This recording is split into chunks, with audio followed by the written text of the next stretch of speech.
बाजीराव स्मृति महाविद्यालय और कामाख्यानगर महाविद्यालय बंधुत्वपूर्ण क्रिकेट खेल उद्घाटन उत्सव में मुख्य अतिथि भाव जोगदे पूर्वतन अध्यक्ष तथा समाजसेवी नित्यानंद परिडा।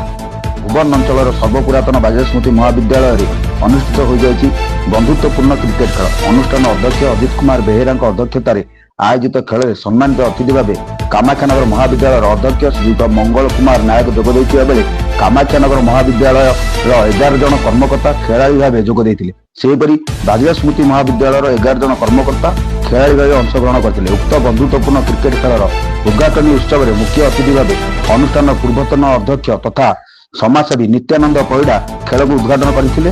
अनुष्ठान बड़बाबू तथा आज खेलर अधिनायक कैलाश चंद्र बेहेरा आयोजित खेल में विशेष आकर्षण थिला। खेलर प्रारंभ में अनुष्ठान वर्तमान अध्यक्ष श्रीयुक्त अजित कुमार बेहेरा निजे प्रथम खेल पर बैट्समैन होई और अनुष्ठान पूर्वतन अध्यक्ष श्रीयुक्त नित्यानंद परिडा बोलर होई खेल को उद्घाटन कर। यह देखि खेलाड़ी मानक मन में एक नव उन्माद खेली जाइतिला। एही उन्माद भरा मन को नहीं आरंभ होइतिला मैच। प्रथम बाजीराव महाविद्यालय टॉस जीति बैटिंग करथिले। 15 ओवर रे एही मैच 3 विकेट हराई 161 रन करथिले एवं कामाख्यानगर महाविद्यालय टीम 6 विकेट हराई 66 रन करी पराजय होइतिले। एवं आज एही मैच रे बाजीराव स्मृति महाविद्यालय अध्यापक श्रीयुक्त करुणाकर राउल 45 रन करी मैन ऑफ द मैच होइतिले। अनुष्ठान समस्त कर्मकर्ता और सहसा छात्रार्थी उपस्थित रही बंधुत्वपूर्ण क्रिकेट खेलर आनंद उठाई। कामाख्यानगर टीम अधिनायक प्रसन्न कुमार नायक बाजीराव स्मृति महाविद्यालय टीम को प्रसन्नतार सह प्रशंसित करते। शेष में भाईचारार भाव को बढ़ावा